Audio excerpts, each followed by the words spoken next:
The man at the front door of the Larkspur Shore Resort looked at me the way you'd look at a raccoon trying to walk into a Nordstrom. His eyes did a slow elevator ride from my canvas sneakers to my flannel shirt, and somewhere around my thrift store jacket I watched him do the math and round me down to 0.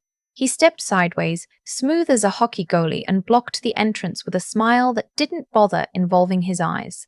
I told him I was there for the Mercier Lockhart engagement party, and he chuckled. He actually chuckled.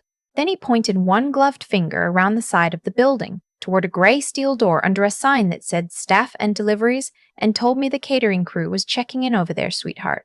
My name is Sloane Mercer. I'm 33 years old, and at that moment, standing in the clothes I'd deliberately worn, I probably did look like somebody's cousin who came to drop off folding chairs. He had no idea how funny he was being. I decided to let him stay funny a little while longer, because some jokes need time in the oven. Real quick, before we go any further, do me a favor and hit that like button, and tell me in the comments where you're listening from and what time it is there. I love seeing how far these stories travel. Okay. Back to the door I wasn't allowed to use. My younger brother had called me 3 weeks earlier with all the warmth of a dentist's office confirming an appointment. He and his fiancée were having their engagement party up north on the Washer at a very exclusive resort, and her family, the Lockharts, of Grosse Pointe, he said the name like it came with a trumpet fanfare, were very traditional people. So could I please try to dress like an adult? Could I maybe do something about my hair? And could I absolutely not bring up my little internet rental thing because the Lockharts were old money, real money, and they would not understand whatever it was I did with my life?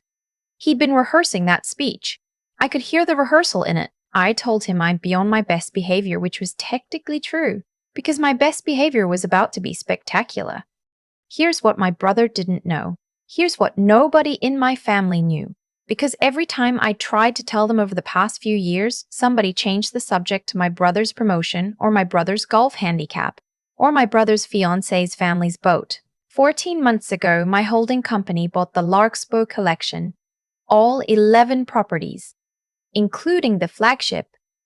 This one, the big timber and stone beauty on the Lake Michigan shoreline, where my brother had decided to impress his future in-laws. I'd never set foot on this particular property. The acquisition went through Stonebriar Group. My name wasn't on anything public, and the only photo of me on the internet was a college graduation picture from 12 years ago, where I had bangs and an expression like I'd just been audited. I'd planned to come up that weekend anyway for a quiet, anonymous inspection. You learn the truth about a hotel when nobody knows the owner is in the building. I just hadn't expected the truth to start at the front door. So I walked to the service entrance. My sneakers squeaked the whole way like they were laughing at me, and just as I reached for the handle, I heard heels on pavement, that fast, panicky clicking that means an emergency involving napkins, and there was my brother, crossing the parking lot in a blazer that fit him like he'd ordered it, confident. He looked right at me, then his face did something I'll never forget. It flickered. Recognition, then horror, then a quick glance back at the valet stand to see who was watching, then a decision. He gave the doorman a little wave, said something about how the agency people were supposed to use the side lot, and walked inside without ever letting his eyes land on me again. My own brother. He filed me under staff and closed the drawer. I bit the inside of my cheek until I tasted copper, pulled open that gray steel door, and walked into the back of my own resort with my head up. The kitchen hit me like a wave. Steam, butter, someone yelling about reductions, a radio playing classic rock at a volume that suggested a labor dispute. Within about 9 seconds, a woman with a cutboard and the 1,000-yard stare of a banquet captain grabbed my elbow, said thank God the agency finally sent someone, and put an apron over my head like she was knighting me. I opened my mouth to explain. Then I closed it. Because honestly, where was the fun in explaining?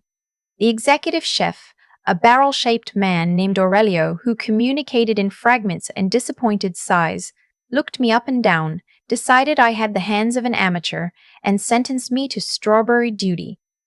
40 pounds of strawberries for the shortcake station. Have them, don't bruise them, don't talk. So there I was, the owner of 11 resorts, elbow deep in strawberries at a prep table in the back of my own flagship property, wearing an apron with somebody else's name tag still clipped to it. And I want to tell you, It was the best seat in the house. Because kitchens know everything. Kitchens are where the truth goes to take its shoes off. Within 20 minutes, I learned that my brother had been terrorizing the events team for a month. He'd changed the menu 11 times. He'd demanded the linens be repressed because the creases were, quote, asymmetrical. He'd made one of the pastry cooks redo the dessert display because the macarons were arranged in a gradient that went left to right instead of right to left. And when she asked him why it mattered, he asked her if she'd ever been to a real party. The servers had a betting pool going on how many times he'd send back the signature cocktail. The count was at 4. The party hadn't started. But the real gossip, the stuff the line cooks were trading like baseball cards, was about the Lockharts. The future in-laws had arrived 2 hours early to inspect the venue, and Mrs. Lockhart had spent 45 minutes explaining to our events director that her family had been summering on the shoreline since before the resort existed. Back when people of a certain caliber knew each other, she'd dropped so many last names from the Grosse Pointe Yacht Club that one of the servers started writing them down for a drinking game. Her husband mostly stood near walls, holding a glass, perfecting the art of being furniture. And their son, there was a son, mid-20s, lots of teeth, had already asked 2 different female servers what time they got off work.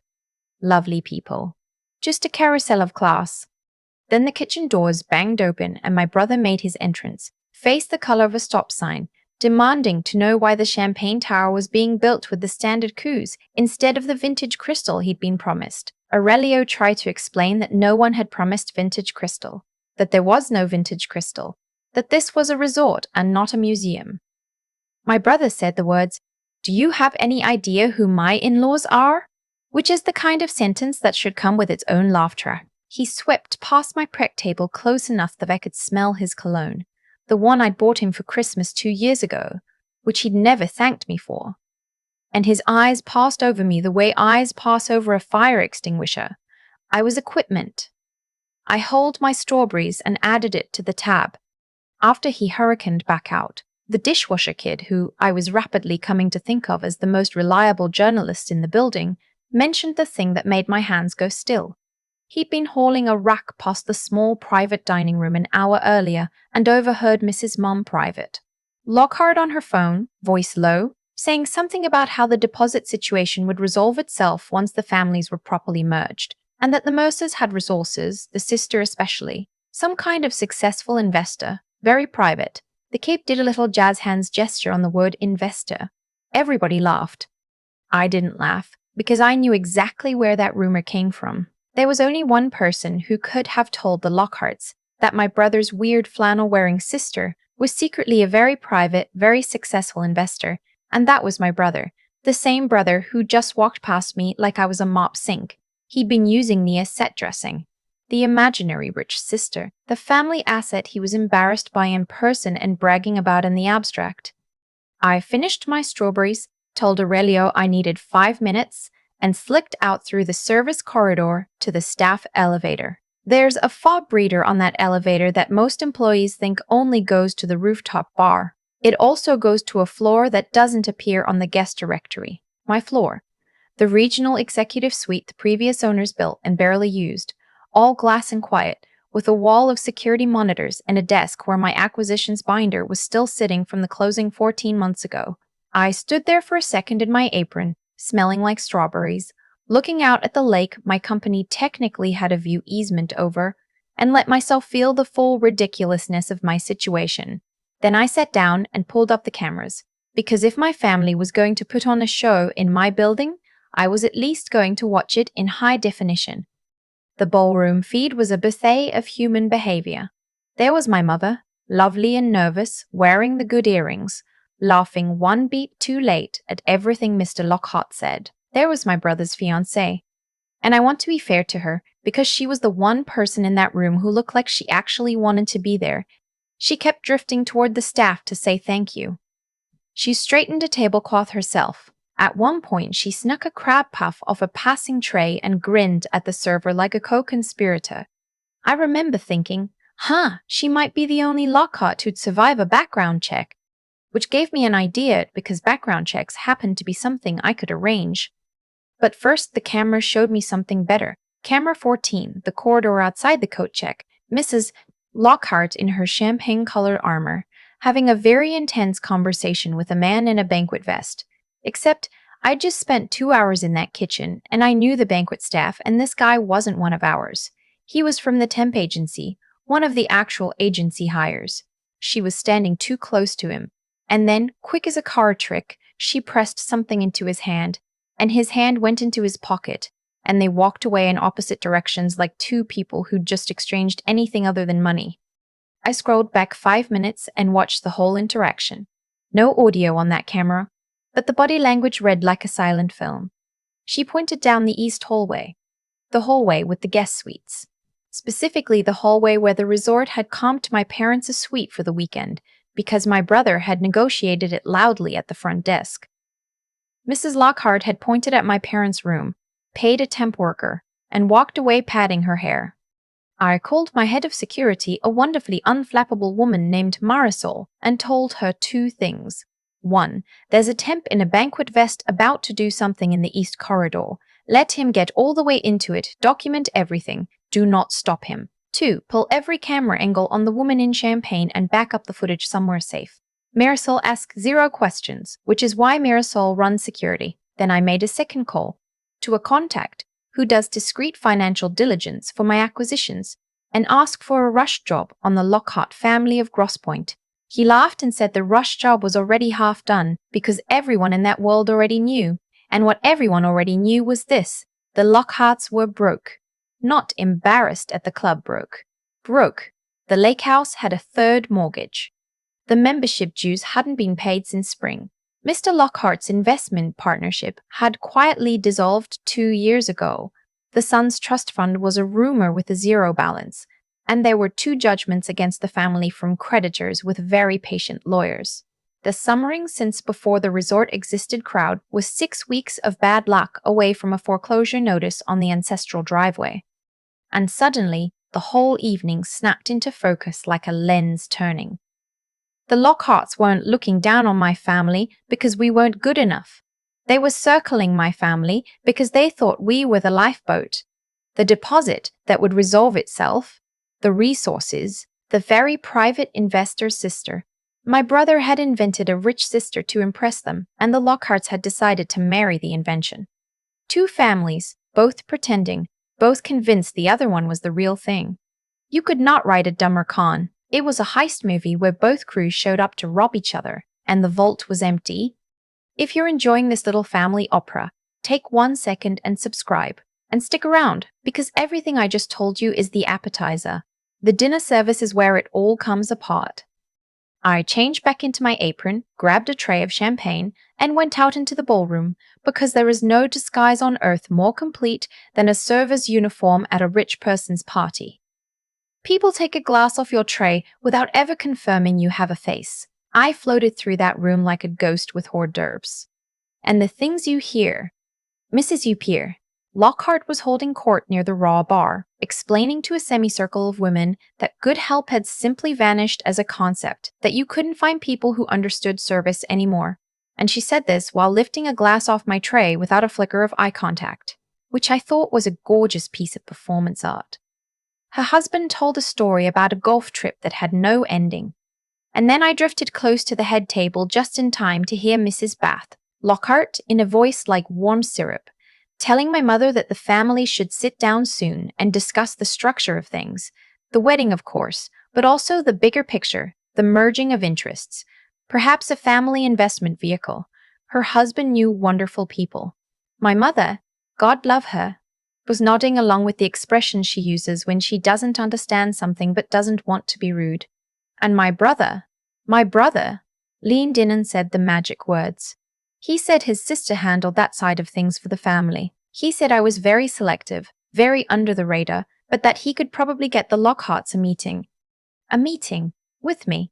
I was standing 4 feet away from him holding a tray of deviled eggs. He could have had the meeting right then, if he'd ever once looked at the help. That's about when the Lockhart son found me. He'd been orbiting the service stations all night like a satellite with cologne, and he finally docked at my elbow while I restocked glasses. Up close, he was all teeth and confidence. The kind of guy who's been told he's charming by people he was buying drinks for. He asked if they ever let me take a break. He said a girl like me shouldn't be working parties, that he knew people, that he was in private equity, which, given what I knew about his family's equity, was the funniest thing anyone said all night. And then he tucked a folded 20 into my apron pocket like he was doing me a favor, winked, and told me to come find him when the boring part was over. I smiled the smile you smile when you're mentally drafting an incident report and moved along. Into the file it went. The tab kept growing. Around 8, Marisol texted me 3 photographs and I had to set my tray down. The temp in the banquet vest had used a stolen housekeeping keycard to enter my parents' suite. The photos showed him at the desk, going through my father's leather folio. The one Dad's carried since the 90s. The one with the bank statements and the retirement paperwork he'd brought because my brother told him the families might discuss finances this weekend. The man photographed the documents page by page with his phone. Marisol's people stopped him in the service corridor on his way out, walked him quietly to her office, and discovered the phone, the keycard, and $400 in fresh ATM 20s. It took him about 90 seconds to give up Mrs. Lockhart, mostly because Marisol has a stare that could get a confession out of drywall. He didn't even know what he'd been hired to find. She'd just told him anything financial, anything with account numbers. The woman was due diligencing my parents. She was running an acquisition on my family, and she'd skipped to the part where you raid the data room. And one floor down, the evening produced its final gift. My general manager, a precise gentleman named Tobias who irons his opinions before sharing them, called me with a delicate situation. The Lockharts had insisted, loudly and publicly, on covering tonight's party, old families do things properly, etc. The advance check they'd written for the $62,000 balance had just bounced. Bounced like a kid on a trampoline. Tobias wanted to know how I'd like him to handle it, discreetly, of course. I told him to give me 20 minutes, then come find the host family and not to be discreet at all. There was a long pause, and then Tobias said very quietly, understood, with the energy of a man being handed front row tickets. I took my apron off in the service corridor, folded it, set it on a rack of clean linens, and patted it once, like a good dog. Then I walked into my ballroom through the main doors, past the doorman from earlier, who was now stationed inside and who looked at my flannel like it had personally threatened him. He started toward me. He got about 4 feet before Tobias came through the doors behind me with a leather folder, scanning the room, and called out, clearly professionally at a volume engineered to carry, that he was looking for Ms. Mercer regarding an urgent billing matter. My brother stood up. Of course he stood up. He smoothed his blazer, told the fiancé he'd handle it, and stepped forward, and Tobias walked right past him. Right past. My brother said something about being the host, and Tobias, bless his iron soul, said without breaking stride that the matter was for the owner. And then he stopped in front of me, in front of flannel and sneakers, delivery girl, strawberry duty me, handed me the folder with a little bow of his head, and said the check from the Lockhart family had been returned for insufficient funds, and how would I like to proceed?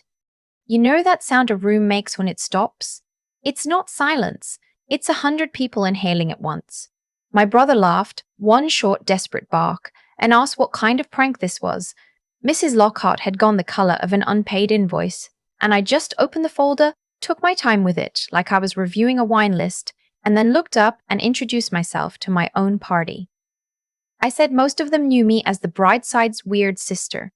The staff knew me as the new girl who was decent with strawberries, and the state of Michigan knew me as the sole owner of Stonebriar Group, which 14 months ago acquired the Larkspur Collection, all 11 properties, including the one everybody was currently standing in. The Lockhart son dropped a shrimp. My brother's face went through 5 stages of something. He said my name twice, the second time like a question, and then he said, "And I'll treasure this forever. But you do Airbnbs." So I told him. I told the whole room, because the whole room had earned it. The little internet rental thing was one bankrupt motel outside Traverse City that I bought at 26 with my savings and a loan that gave me a stomach ulcer. I gutted it myself. I learned drywall from videos. I ran the front desk overnight and cleaned rooms at checkout. And when it turned profitable, I bought the next one, and the one after that, until last year, when the little internet rental thing swallowed the chain my brother had picked to impress people. I'd tried to tell them at 4 separate Thanksgivings. Somebody always changed the subject to his golf handicap. Mrs. Lockhart recovered first. Credit where due. The woman had the reflexes of a Florida realtor. She glided forward and said how marvelous. What a delightful surprise. And the families really should talk, because this changed the conversation about the investment vehicle considerably. And that's when I said I'd actually love to talk about the evening's other investments, like the $400 she'd invested in a temp worker about 2 hours ago. The ballroom screens had been running a slideshow of the happy couple all evening. I'd had Marisol cue up an alternate program. The engagement photos blinked away, and up came camera 14 in glorious clarity. Mrs. Mess, Lockhart pressing the cash into the man's hand, pointing down the east corridor. Then the suite door opening with a stolen keycard. Then the man at my father's desk, photographing my parents' bank statements page by page, while my dad's reading glasses sat right there in the frame. I narrated, because the footage had no audio, and I felt the moment deserved color commentary.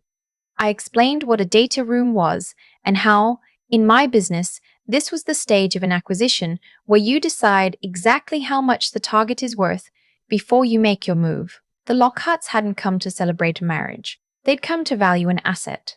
The asset was my parents. My mother put her hand over her mouth. My father stood up so slowly it was scarier than if he'd shouted, and the fiancé, my brother's fiancé, turned to her mother and said, in a voice that cracked the whole way through, that she'd told her. She'd told her, this stops.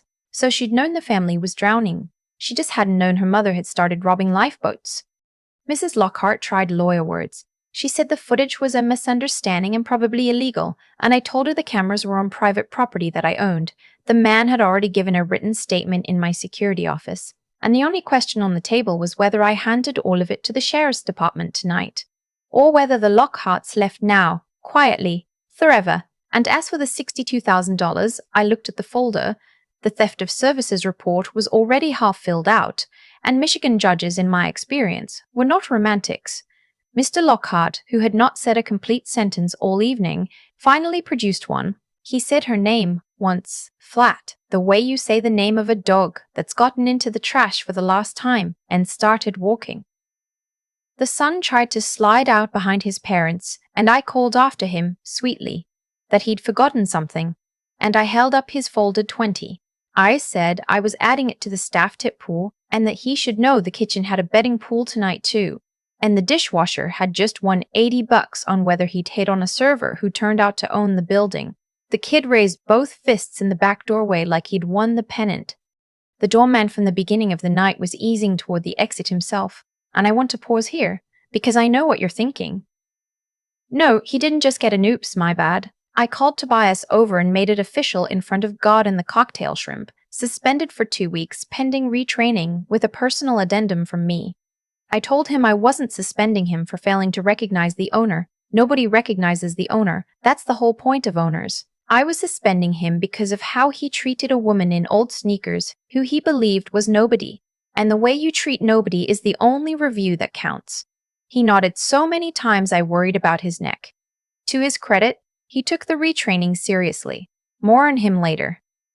That left my brother, standing in the wreckage of his perfect evening in his confident blazer, with his imaginary rich sister, suddenly extremely non-imaginary, and holding a folder with his in-laws' bounce check in it. He started with anger, because that's where he always starts. I'd humiliated him. I'd ambushed him. I'd been hiding things from the family. I let him empty the whole magazine. And when he ran out, I asked him one question, quietly, just between us and the 200 people listening. I asked who told the Lockharts that his sister was a wealthy private investor. Because the staff didn't lie to those people, and Mom didn't, and Dad didn't. He did. He'd walked past me into a building I own, sent me to the service entrance of my own resort with his silence, and then sold a fantasy version of me to a family of con artists to buy himself a better seat at their table. I told him the saddest part, the part I really wanted him to take home. If he had asked me, straight out, just asked, sister to brother, I'd have helped him with anything. No interest, no contract, no questions. That's what family is for. He just had to be willing to be seen with me first. And my brother, for the first time since middle school, didn't have a comeback. He looked at the fiancée who was crying. He looked at our parents who were not looking at him. And then he looked at the servers along the wall. Really looked, possibly for the first time all month. And something in him finally buckled, in the good way. The way a bad knot finally gives. He didn't hug me. I wouldn't have let him, not yet. Forgiveness was going to be a layaway plan, not an impulse buy. But he walked over to the events team, and one by one, in front of everyone, he apologized. To the banquet captain, to the pastry cook he'd made redo the macarons, who accepted with the icy grace of a woman who has piped 10,000 rosettes. It took him 20 minutes. It was the most useful thing he'd done all year. The fiancée found me by the dessert station afterward, mascara everywhere, and apologized for her entire bloodline. She said she'd understand if I wanted the wedding moved, or cancelled, or launched into the lake, and I told her the truth, that she was the only person in her family who'd thanked a single member of my staff all night. And in my industry, that's the whole personality test. She wasn't her mother. She'd proven it on camera all evening without knowing anyone was watching. That's the only kind of proof that counts. Here's the part where I tell you what happened after, because the after is my favorite part. The party food, all 11 menu revisions worth, went out that same night to a shelter in Traverse City, along with an invoice I kept, itemizing every dish my brother had rejected for aesthetic reasons. I framed that invoice. It hangs in our events office with a plaque that says asymmetrical creases. The flowers went to a memory care facility down the shore, where I'm told the peonies caused a small, joyful riot. The Lockharts lost the lake house 8 weeks later. Mrs. Lockhart threatened a defamation suit through a lawyer who stopped returning her calls when he saw the footage. Presumably because it's hard to defame somebody with their own security cameras. They moved somewhere warmer, where I assume they're currently summering me as some other family with a daughter and a savings account. The son's private equity career continues in the sense that he now sells boat insurance. My brother asked me for a job. Not a position, a job. I gave him one at the bottom in the dish pit, then housekeeping, then the front desk. Every department the same ladder I climbed, except his came with a name tag and mine came with an ulcer. He texted me a photo at 5 a.m. on his first day, in the gray polo, hair ruined, grinning like an idiot. 6 months in, his co-workers actually like him, which frankly shocked us both. The wedding's next fall, in the garden here, small, paid for in cash by the two of them. The doorman, retrained, humble, and honestly now one of the warmest guys on staff, requested to work it. He says he wants to be the one who opens the door for me this time. And Marisol set the security footage of that whole night to music for the staff holiday party. The song choice was unanimous, and you can probably guess it. It's now our unofficial training video at all 11 properties, filed under How to Spot the Owner, with one note typed on the label in Tobias's perfect formatting: she'll be the one nobody's looking at. People tell you exactly who they are when they think you're nobody. The trick is to be nobody as long as you possibly can, and to remember every single thing they tell you. I still have that apron, the one with somebody else's name tag clipped to it. I keep it in my office, and people assume it's a trophy, but it's not. It's a receipt. It reminds me that every single thing that happened that night was paid for in advance by somebody's choices, including mine. Think about how the dominoes actually fell. The Lockharts didn't lose everything in my ballroom. They lost it years earlier, the day they decided that looking wealthy mattered more than being honest.